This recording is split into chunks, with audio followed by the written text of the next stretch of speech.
You're listening to Women's Media Center Live with Robin Morgan.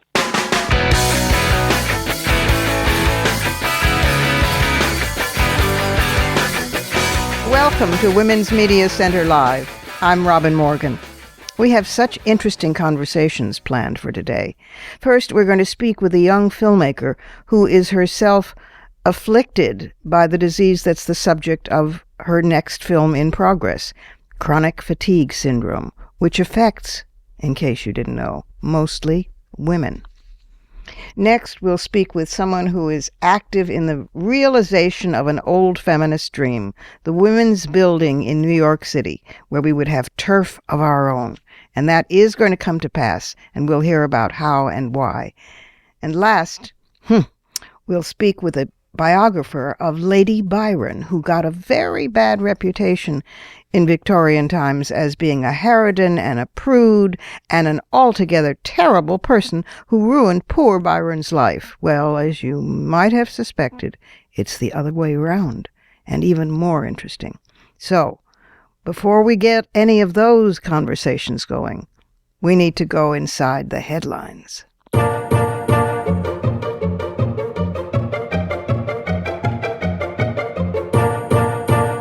Inside the headlines this week, we need to return to a story we touched on earlier, but that now we understand in greater depth. The analysis produced by Professor Gerald Friedman, who is an economist at the University of Massachusetts at Amherst, got a huge amount of attention when it argued that full enaction of the Sanders program, Bernie Sanders program, would lead per capita gross domestic product, which is a measure of average income, to grow 1/3 higher in 10 years' time than it otherwise would. This was presented as an economic nirvana. Jobs would be plentiful, unemployment would be rare, poverty would dip very low, inequality would be less severe, and there would be a budget in surplus.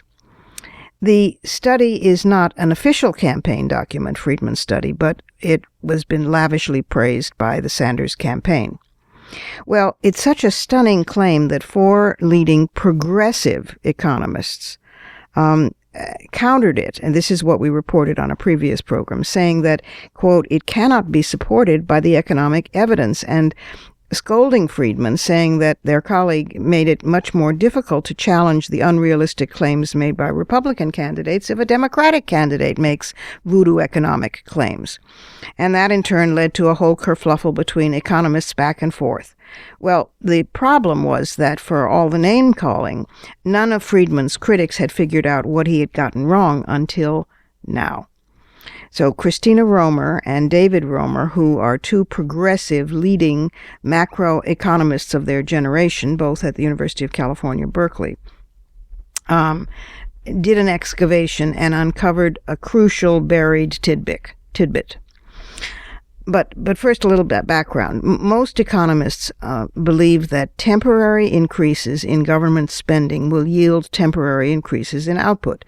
Even I, who do not have a financial brain, can understand that.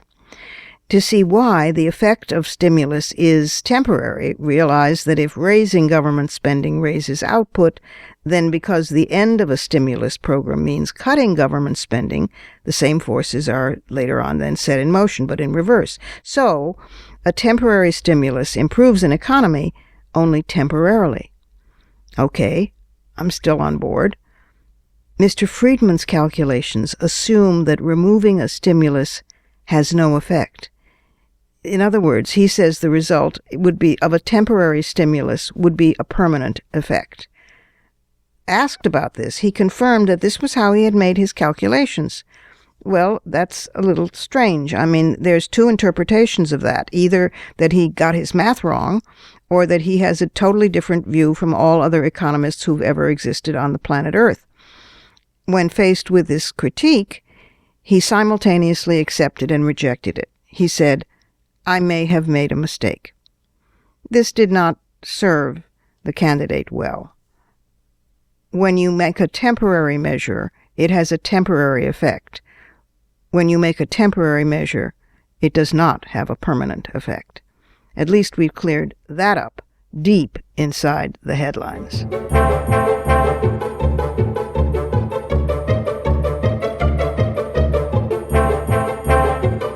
And now for my first guest. Jennifer Brea, a young Harvard PhD student, was signing a check at a restaurant when suddenly she found she couldn't write her own name. Months before her wedding, she became progressively more ill. She lost the ability even to sit in a wheelchair. Today, she is winding up editing on a film she has made about what afflicted her: myalgic encephalomyelitis, otherwise known as chronic fatigue syndrome. Here is Jennifer Brea. Jen Brea, welcome to the program. Thank you so much for having me, Robin. I thank you for coming on the program, even though you're not feeling great today. But that's one of the things that we want to talk about. You are a filmmaker, and you're in the process of finishing up a remarkable film based on your own experience, but not solely on your own experience. And so we need to talk about the film a little bit, but we'll come back later on when the film is finished, and we'll talk about that. But the subject is myalgic encephalomyelitis, sometimes misdiagnosed or weirdly diagnosed or off-diagnosed as chronic fatigue syndrome. And 1 million Americans have this disease, 250,000 Brits, over 100,000 Canadians and Australians. And here's the rub. 80 to 90% are undiagnosed or misdiagnosed, and 75 to 85% of this debilitating disease are women, which may be one reason why there's been so little research on it. Like Lyme's disease at first was thought to be all in women's heads because mostly women got it. So talk about the disease and a recent decision by the National Institutes for Health that is actually a step forward. Sure. Well, I'll start first just by explaining a little bit about how I got sick. I've been sick for about 4 years, and after traveling in Africa doing some field work, I came home and had a 104-degree fever that lasted for 10 days. And after that fever, I was never the same again. And some people don't have a specific moments like that, but many, many people get sick after some kind of acute infection. Yeah. And then the first year, I was just constantly dizzy. I would get infection after infection after infection. And I kept going to my doctor and saying, I've never been this sick in my life. I think something is wrong with my immune system. Right. And he told me essentially that was impossible. About a year later, the neurological symptoms started, and the first thing I remember was being out at a restaurant with some friends, and we split the check, and when the check came, I realized that I couldn't write my name. And it wasn't that I didn't know my name, it was that somehow I couldn't tell my hand how to draw the letters. Wow. And after that point, I just became progressively worse, and within, I'd say, weeks, became bedridden and was too sick even to sit up in a wheelchair.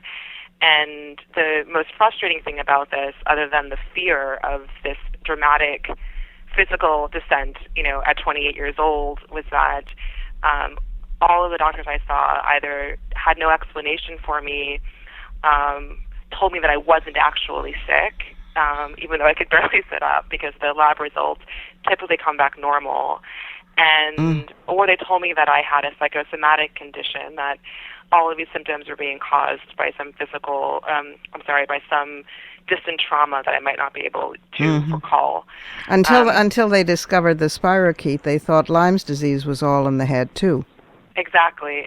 And shockingly, about 40% of patients who are diagnosed with any autoimmune disease are at some point diagnosed with a psychosomatic condition. So you can have conditions that are much more recognized, like multiple sclerosis or rheumatoid arthritis, and still be diagnosed with a psychosomatic condition, because these are really complex diseases. They're hard to diagnose. Many doctors are not adequately trained to diagnose them. And many, many, many of these autoimmune diseases, similar to ME, affect women disproportionately. So, 70, 80, or 90% women. And we, of course, don't know why, do we? Do we have any idea? Because the value-free research hasn't been done. Yeah, well, I don't think we know exactly any specific disease why women are affected, but there's an increasing body of research that shows that women and men's immune systems are fundamentally different. So oftentimes when we look at men and women, we see the obvious sort of sex differences. but we don't sort of realize that our physiology and our immune systems are actually very different. Very much so. Yeah, it's a good thing that we're coming into the age of gender-specific medicine, because a whole lot of things are going to fall into place, I think. So what do people do? Because it occurs in outbreak and cluster and sporadic form, but it can be totally life-changing, and it can, do brain damage. It can virtually paralyze the person in bed. How do patients find anyone who will believe them? Well, I think that's a really complex question, because in some ways I only see the people who are able to get diagnosed or have the education and access to find out information and advocate for themselves. Right. I think a lot of people end up just sort of coping with this. I mean, it's a spectrum illness, so at the severe end, you have people who are so ill that they have to live in darkened rooms and cannot tolerate light, sound, or touch. And at the mild end, you have people who are still working, who appear completely normal, but may have to go home after work and spend every moment that they're not at work recovering, just so that they can go to work the next day. And so it's invisible in those two ways. And I think that many patients just don't know how to cope and may never know what they have. Other patients go to 10, 20 doctors before they get a diagnosis. And I think for many, and at least this was the case for me, a lot of the hope and connection and the access to knowledge and treatment really comes through connecting to this sort of really amazing online community that we have. So in part because many of us are homebound and bedbound and isolated, we are very, very active online, through different websites and on Facebook and on Twitter. And it's really through the online community that I found, some of the management strategies and treatment interventions that helped me the most, because in terms of doctors who really specialize in this illness, it has no specialty home in any particular branch of medicine, but there are doctors who have devoted their lives to caring for these patients, and there's only a handful in this country. So, maybe depending on how you think about it, there are 5 or there are 20 or there are 30, but there are some states where there's not a single specialist, and so you can imagine that if you can't even leave your home, how could you possibly access that level of care? Of course. Well, before I forget, we should give the website of Me Action, which you're a founder of. Yeah, thank you. It's called meaction.net. And it's a site for really for advocacy and sharing news about research, and also connecting to sort of figure out how we can empower each other to become more forceful advocates in our own lives as well as for the community as a whole. And there are many other amazing websites out there for treatment. There's a website called Any Treatment, which allows patients to sort of track their self-treatment experiments and share what works for them. And there's also a website called Phoenix Rising, which has a really active forum of people also doing these sort of self-experiments. So once they sort of touch base with meaction.net, that will in turn sort of lead them into the community, right? Yes. That's one good way to get into the community. That's wonderful. Do we know what finally tipped the National Institutes for Health into allotting a few bucks, $5 million, which is for research on chronic fatigue syndrome? I mean, I realize that it contributes more to the study of male pattern baldness. Why did they come on board at all? So that's a good question, and it's one I would love to ask Dr. Francis Collins, sort of what finally tipped things. I mean, I think it's a number of things.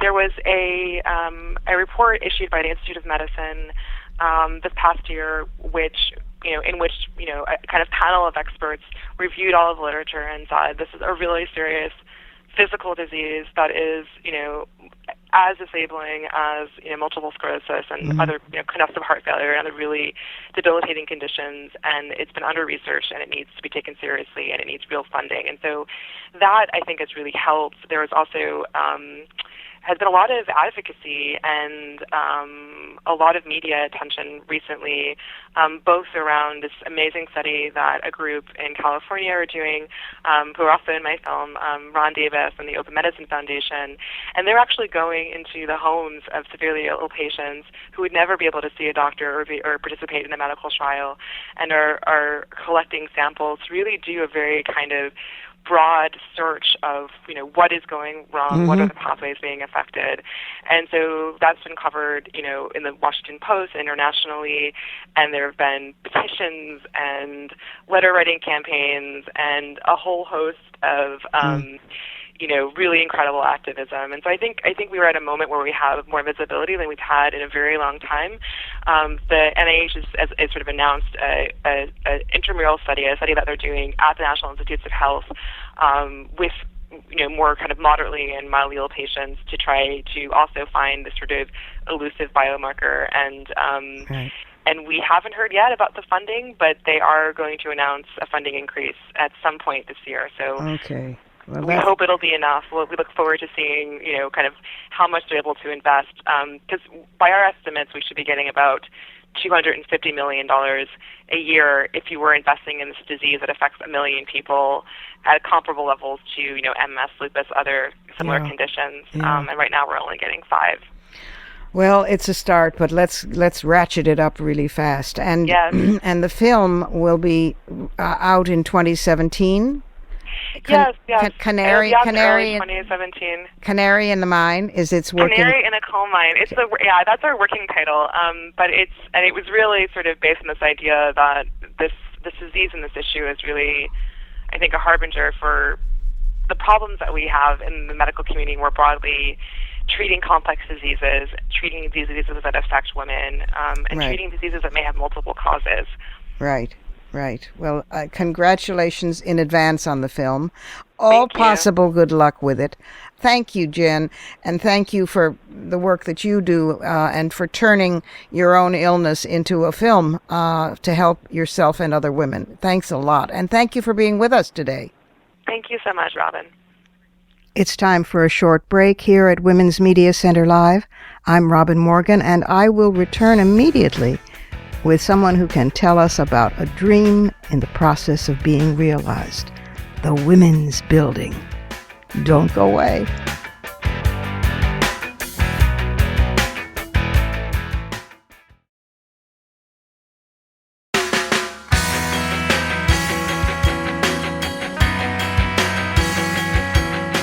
You're listening to Women's Media Center Live with Robin Morgan.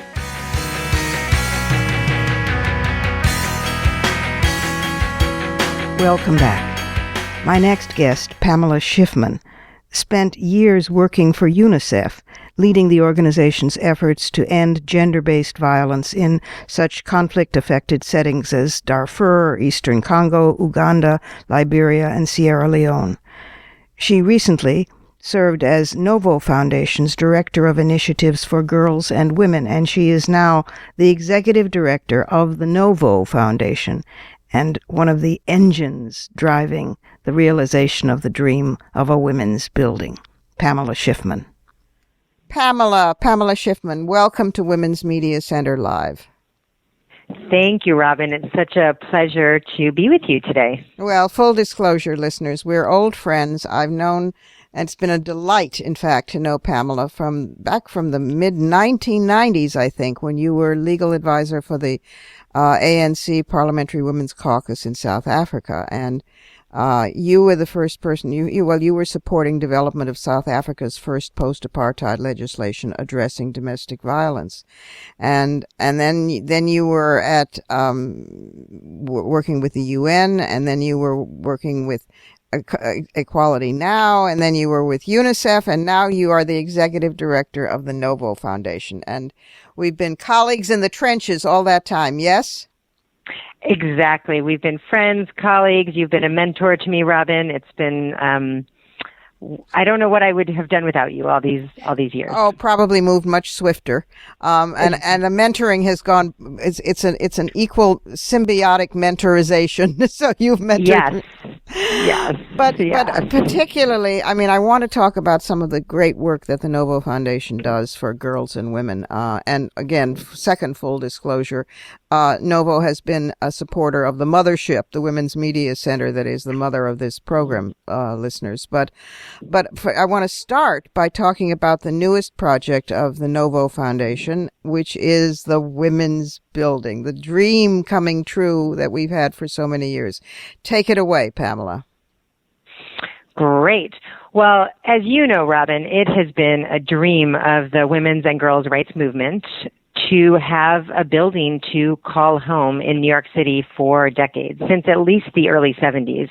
And when we heard at the Novo Foundation that a building would be available that was a former women's prison, a site that symbolized women's confinement and pain, right, and we would have the opportunity to turn that building into a place that symbolizes justice and liberation and equity for girls and women everywhere, we absolutely knew we had to do it. It's thrilling. It's just absolutely thrilling. So say how this came about and what it is and where it's going to, I mean, and you can't move in tomorrow, listeners. It's going to take some time, but it really is closer to realization now than this dream has ever been, thanks to people like you. Yeah, thank you, Robin. At Novo, every day we hear from women's and girls' rights organizations that are struggling to survive, struggling to maintain services, keep their lights on, and, of course, connect with peer organizations. Right. And this building is going to help to facilitate that kind of connection between organizations. So, for example, an organization working globally on domestic violence could connect with an organization working very locally here in New York City on domestic violence easily, in a way that hasn't existed quite like that before. One of the things that's so important to us is to really engage in a deep process of consultation with advocates and women's and girls' rights activists from all over the world to understand how best this building can serve the needs of our movements. So we are started with consulting with formerly incarcerated women who'd been in Bayview, and moving out to women who've been incarcerated in other prisons in New York State. And then we've spoken with over 300 women's and girls' rights leaders about what this building should have in it, what it should house, how it should be set up in order to best meet the needs of our movement now and 99 years from now. This is being done with such sensitivity, and the reason for its being in New York City, I think you've touched on one of the many reasons, which is that, I mean, like it or not, it is the world capital with the United Nations here. And the rents are even higher here and the operating costs than elsewhere. But there's also, we've seen many women's buildings in other places in the past. In California, there was a women's arts center. But New York really does have the most intense need, because so many women from all over this country, but also all over the planet, come here because of the UN, because of the media, because of it's the center for many women's organizations, global and otherwise, and they need a place to congregate. And so it's a real, it's a womb of one's own, of our own. Exactly. This city is already a global hub for activists and policymakers, as you say, and this building we see as an opportunity to really accelerate change at all levels, locally, nationally, and globally. And I know that Lena Gorin of the Gorin Group, which is your collaborator on this, she's a wonderful architect and a terrific feminist. And what are the plans at this point, and what is the ETA for the building to actually be existing? This is a process to get to from the beginning to the end of construction and opening. We expect that the building will be open by 2020. And as you say, Leela Gorin is the most phenomenal feminist real estate developer we could ask for to partner with. She absolutely brings feminist sensibility to every single element of this development project, Right. including we are really committed from the very beginning to the very end to supporting women's leadership at every phase of this project. Yay. So from the construction teams that are working on it, we had in the very first pre-development phase of this project, we had an all-women's team looking at the asbestos in the building, looking at the surveying, really thinking of how we can use this as an opportunity to promote women in the trades for this project, but also to promote women in the trades for any other real estate project in New York and beyond. So we see this as an incredible opportunity, and we're really trying to be thoughtful and conscious at every step of the way of how we can make sure this is having a long-term impact. This is just awesome. Say the website. In fact, we should say it a number of times so that people can log on and keep in touch with the building and its progress. Thank you. Yeah. So the website for the Women's Building is womensbuildingnyc.org. That's womensbuildingnyc.org.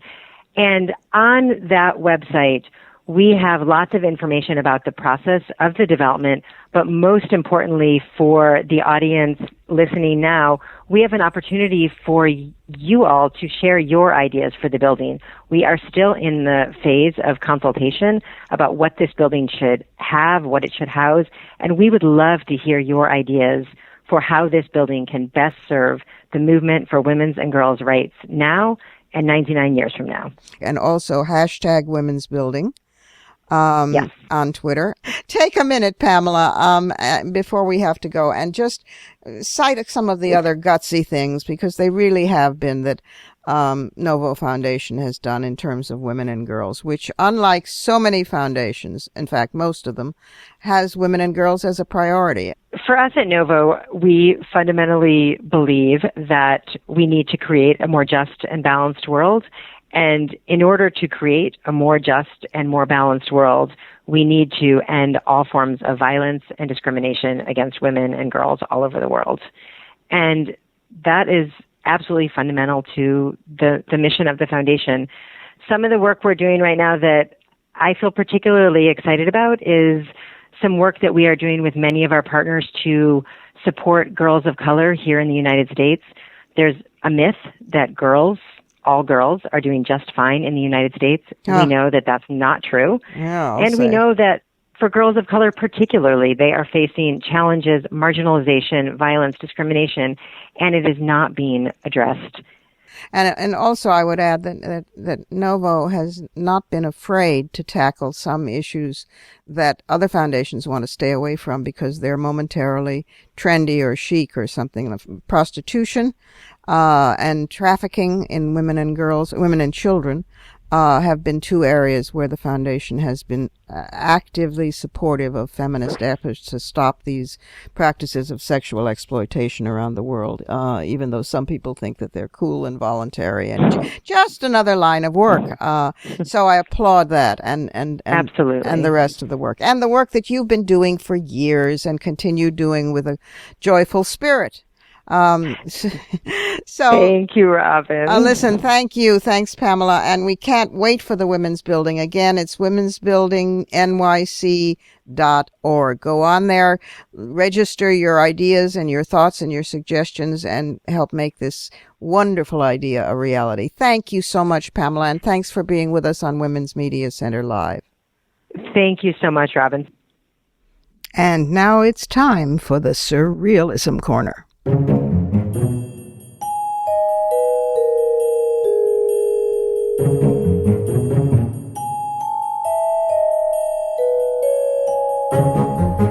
Oh, I wish this was all surreal and not real, but it's both. Now, we know that a huge portion of the population is abysmally ignorant, willfully ignorant in many ways. I mean, nearly a third of Americans didn't even know who Supreme Court Justice Antonin Scalia was in a Gallup poll last year. The rest of us knew and loathed him, but never mind. Anyway, ignorance doesn't seem to be the only problem with Trump's followers. No, they're also sick and tired of even being tolerant. In Super Tuesday exit polls, Trump dominated among those who want somebody to, as they put it, tell it like it is. But telling it like it is, okay, well, although they say he says it and we're afraid to, they're saying it now. So more than a third of Trump supporters in South Carolina wish the South had won the Civil War. They're saying that today. And 70% of Trump supporters in South Carolina think the Confederate flag still should be flying over the state capitol. And 32% believe that internment of Japanese American citizens was a terrific thing, something that even their own beloved Ronald Reagan apologized for. So I guess it's not surprising that the candidates tone down to the level of their listeners. According to Dana Milbank of the Washington Post, most Republican candidates spoke at a high school or middle school level in the last GOP debate. This is based on something called the Flesch-Kincaid Grade General Level Index. Trump spoke at a third or fourth grade level. After the Nevada caucuses, Ted Cruz spoke at a ninth grade level. Wow, whoop-de-doo. And Trump came in at a second grade level. So I think we've got an educational crisis in this country on so many fronts, on so many issues, in so many ways. It's surreal.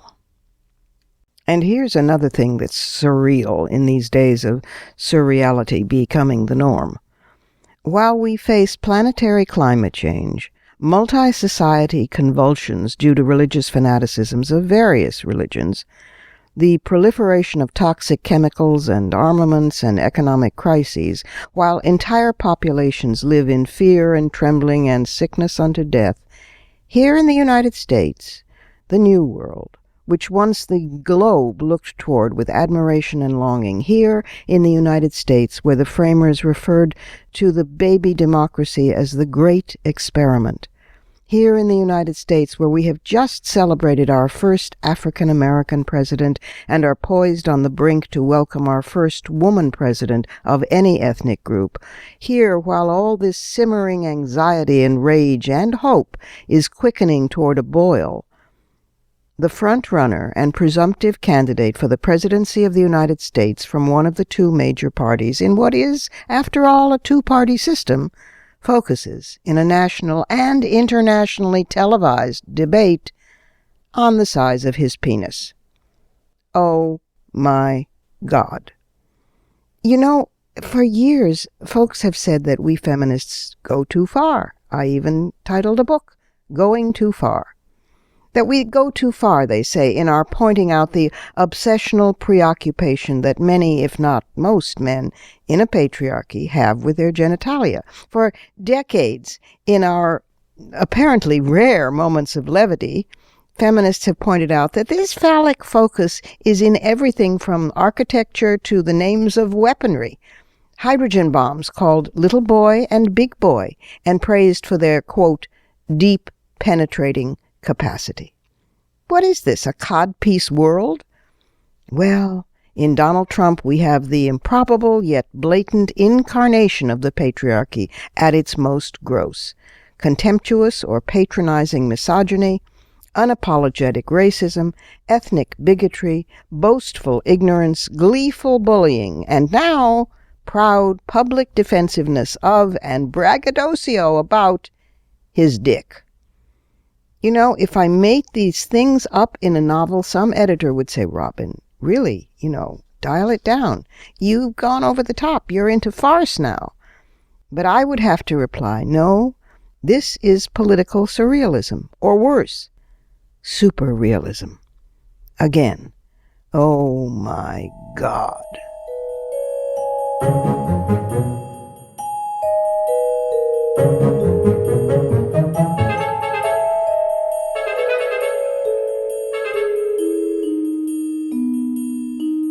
Time for another pause here. This is Women's Media Center Live, and I'm Robin Morgan.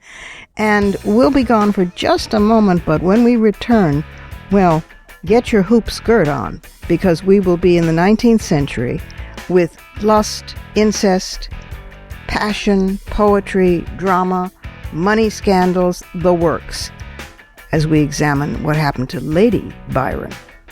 Stay tuned.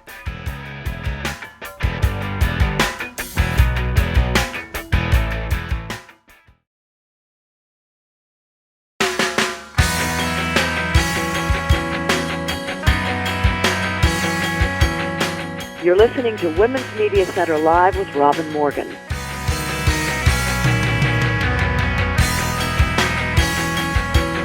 And we're back again. My next guest, Julia Markus, that's Markus, is a novelist and the author of 3 acclaimed biographies, including one called Dared and Done, The Marriage of Elizabeth Barrett and Robert Browning. She is a director of creative writing and the professor of English at Hofstra University. Her new book, Lady Byron and Her Daughters, is what we're going to talk about today. Julia Markus, welcome to the program. Oh, I'm happy to be here.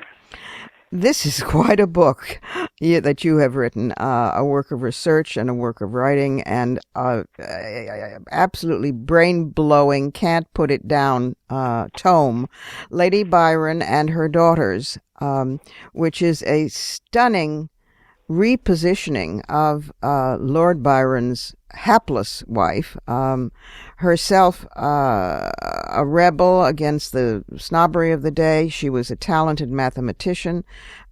She wrote poetry herself, and Annabella Milbank transformed herself into an amazing creature after the misery with Byron. How did you come to write this book?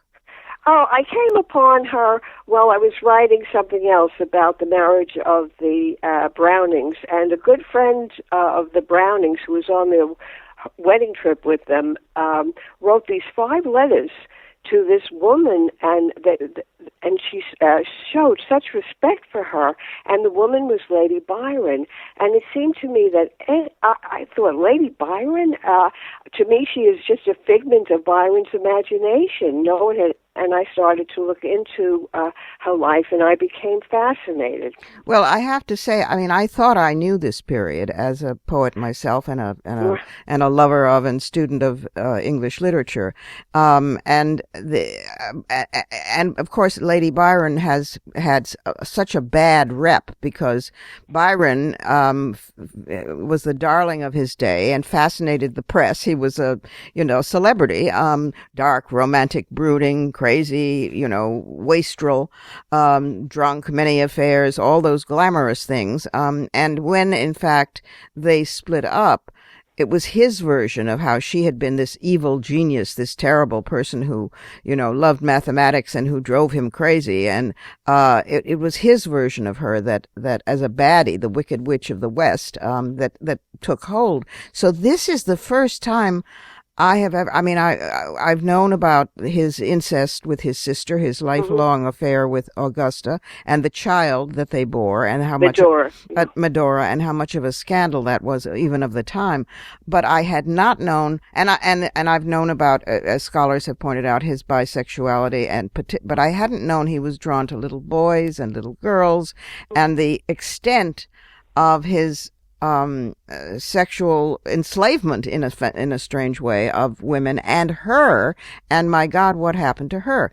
So this just blew my mind, and in particular the amazing friendship that Lady Byron, Annabella, dared have with Byron's sister, who was in effect her rival. I mean, even at the time, with Augusta. The Byrons give new meaning to the word dysfunctional family. I mean, that is amazing, and that Lady Byron or Annabella managed a friendship with his sister, while he, with the sister with whom he had committed incest.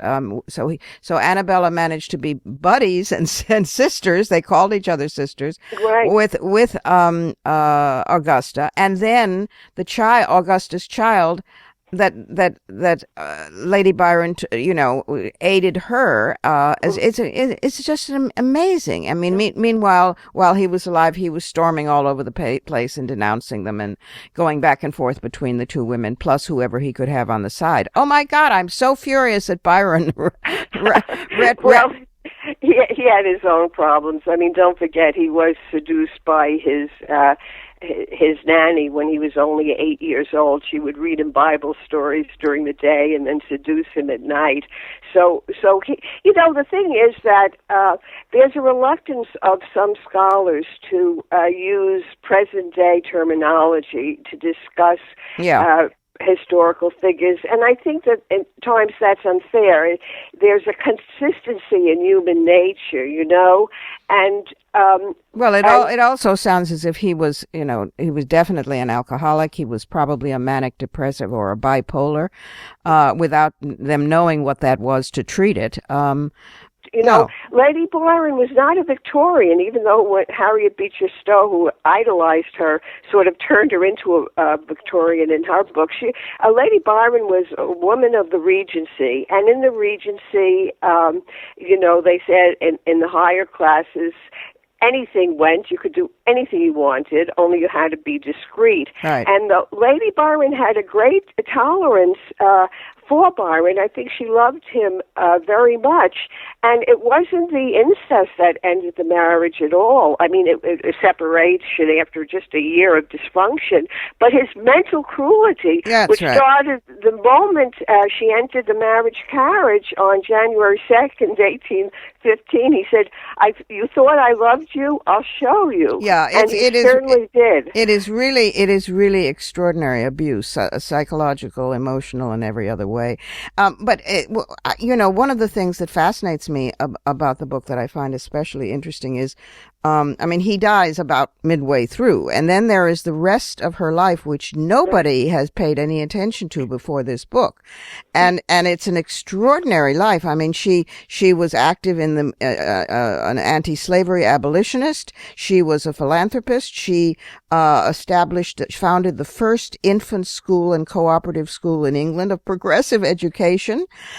She raised Ada, her own daughter, with him, and knew that Ada was a prodigy and a mathematician, and of course she became a pioneer of computer science. Then she came to the rescue of Medora, his child by Augusta, and then she was friends with with the suffragists.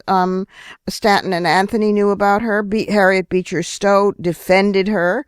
Elizabeth Barrett Browning, and whose great long poem Aurora Leigh in effect was influenced by her. I mean, the interlocking friendships between all of these people, intellectuals and progressives and artists of their day, is fascinating.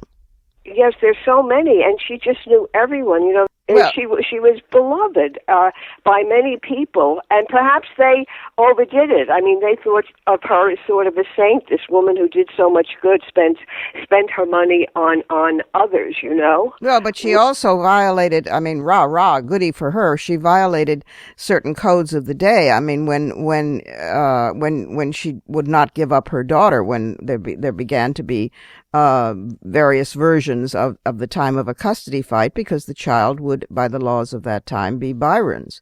Right. I mean, she that fought worried her for years. Just for her to even fight back for the separation, and she was able to do this in part because she had means of her own, but also it was her spirit, and you just didn't do that at the time.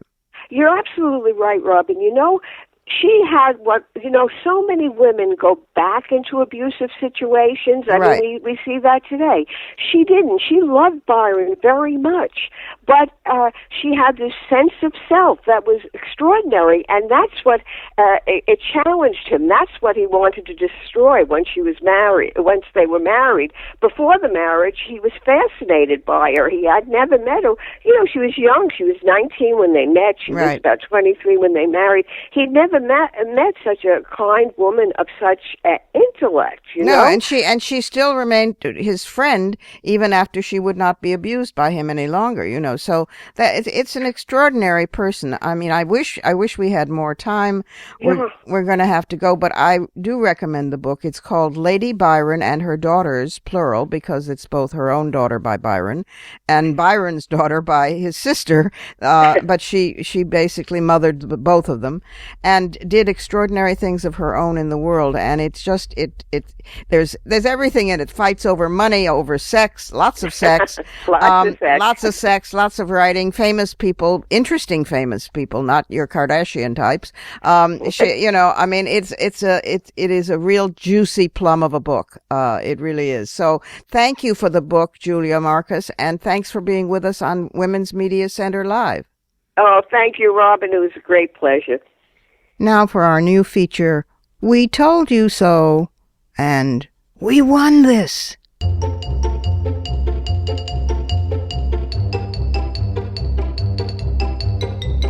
Here's the We Told You So this week. You may remember that on this program a while ago, we denounced the FDA's, Food and Drug Administration's, approval of a drug, flibanserin, which was nicknamed the female Viagra. It was supposedly the first drug available to treat low sexual desire in women, and it had been actually promoted by a misled group of women's rights activists who argued that it was unfair. Men had numerous drugs to boost sexual function while women had nothing. But other aspects of health groups, public health groups, and Our Bodies Ourselves, the Boston Women's Health Collective, the Women's Health Movement, did not approve of it and contended that the science didn't justify approval. The effects were modest, they said, and were not worth the side effects, which included sleepiness, dizziness, fatigue, and nausea, and the risk of other side effects increased with alcohol consumption. So, we told you so. A new study published in JAMA, Internal Medicine, the Journal of the American Medical Association, Internal Medicine, researchers found that benefits were somewhat more modest than those submitted to the FDA during the approval process. They concluded that treatment with flibanserin, which is now marketed under the name ADDYI, ADDYI, resulted in 1/2 of an additional sexually satisfying encounter per month. They didn't define what 1/2 meant. That's a little confusing. Anyway, the agency, FDA, had twice rejected the drug over several years and approved it last June. And now JAMA, which is, sort of the gold standard, is criticizing the drug's approval. And the drug isn't selling well. This doesn't work on tissue the way that Viagra does, or on blood flow. This works on the brain, and it's not as safe as they would claim. So it's not selling well. Women are not stupid. We told you so. And then we won this.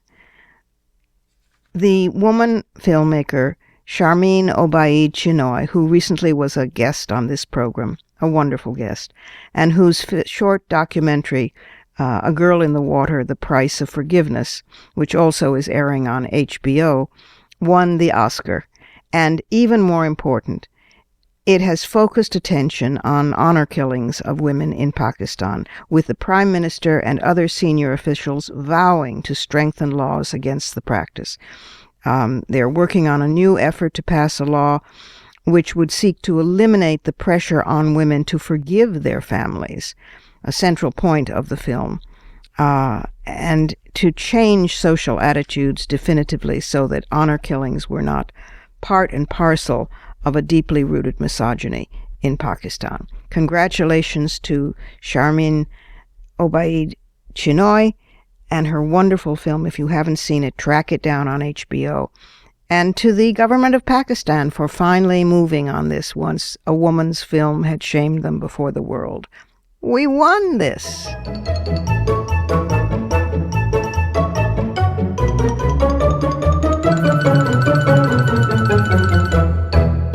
One last break is necessary. I'm Robin Morgan. This is still Women's Media Center Live, and I'll be back directly with some fighting words.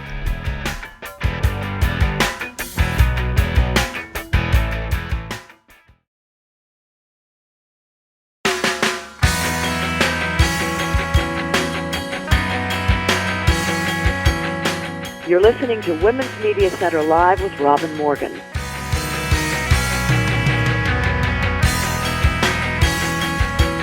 Welcome back again to some fighting words.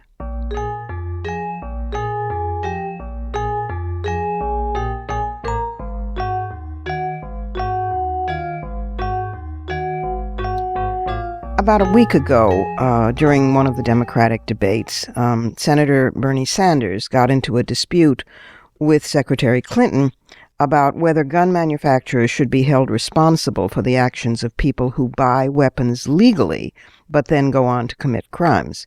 Hillary supports such liability, and Sanders argues that it would mean the end of the gun industry, and he therefore opposes it.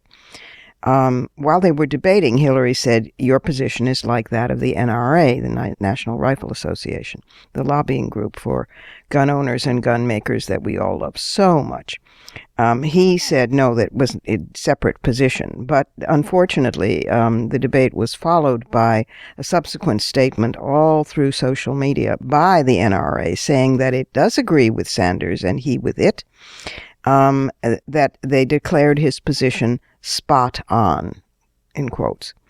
The NRA also praised him for pushing back against what they called Hillary's lies. So this puts the Sanders campaign and principled supporters of the Sanders campaign in an awkward position, because Sanders already had been viewed by many as being weak on gun control.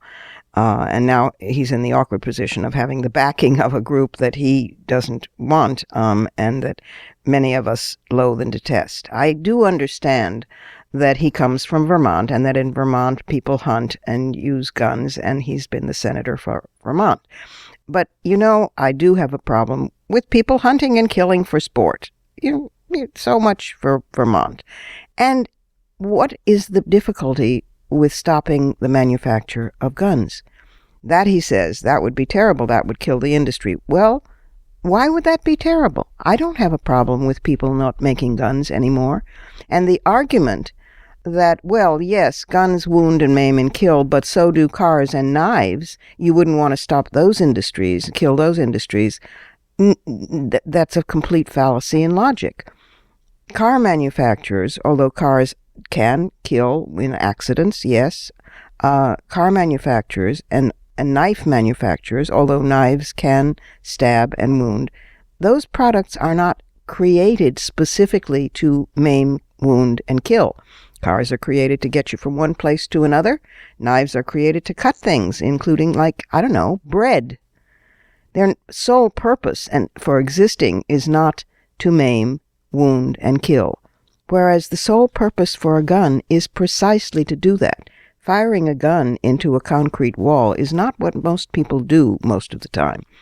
On the contrary, IANSA, IANSA, the International Action Network on Small Arms, points out, quote, "Of the 49 regional conflicts waged since 1990, small arms and light weapons have been the weapons of choice in 46 out of 49. Small arms kill almost as many people in countries not at war, where interpersonal violence replaces violence between warring factions. Small arms figure prominently in criminal violence, domestic violence, suicides, and accidents. An estimated 500,000 to 700,000 lives each year are claimed by the use of small arms, an average of 1,700 deaths per day, or one person dying every minute. The easy availability of small arms during and after a conflict is responsible for the militarization and the masculinization of society, where guns become a symbol of male power and normalize the violent resolution of a conflict. In times of, quote, peace, unquote, high levels of violent crimes, domestic assault, sexual violence, suicides, and firearms accidents are recorded due to the ready availability of these weapons, legally or illegally possessed." They go on to say, studies in post-conflict societies have shown that women's perception of security differs considerably from men's. Women experience the presence of small arms in the household as threatening, while many men feel more secure in the presence of a weapon. Women are mostly the victims of the use of small arms, while men are the major users of small arms and perpetrators of violence. Civilian women have a higher death rate than soldiers in war. Close quote. That is excerpted from the statement of the International Action Network on Small Arms, the Women's Caucus Statement.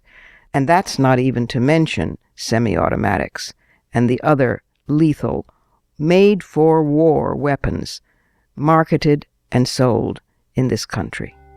Get with the program, Bernie.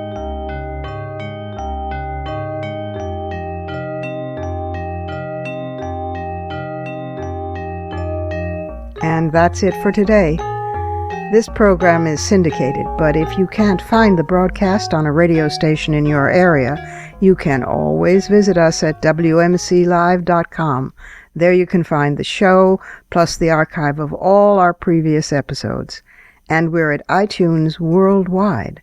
There you can stream, download, and subscribe to the show's podcast.